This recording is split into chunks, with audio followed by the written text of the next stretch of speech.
দিরা।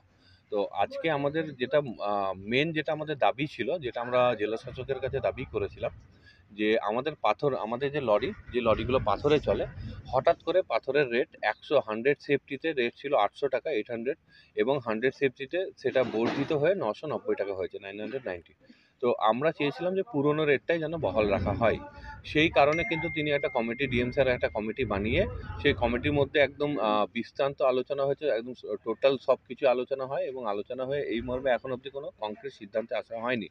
তিনারা আমাদের কাছে অনুরোধ করেছেন, আমরা যে স্ট্রাইকটা রেখেছিলাম মানডে থেকে, এই মর্মে কিন্তু আমরা কোনো স্ট্রাইকের পথে যাচ্ছি না, তাদের অনুরোধ করার কারণে। এবং তারা আমাদেরকে আশ্বাসও দিয়েছেন তারা প্রচেষ্টা চালাচ্ছে, যেহেতু এইটা অলরেডি কিন্তু ওপর লেভেল থেকে পাস হয়ে, মানে আমাদের ল্যান্ড অ্যান্ড রেভিনিউ যে রাজ্য সরকারের তরফ থেকে পাস হয়ে এসেছিল, এবং সেটি ডিএম সাহেব অর্ডারটা পাস করতে বাধ্য হয়েছিলেন, এবং সেই অর্ডারের ওপর বেস করে কিন্তু আমাদের রয়্যালিটির রেট ইনক্রিজ করা হয়েছে।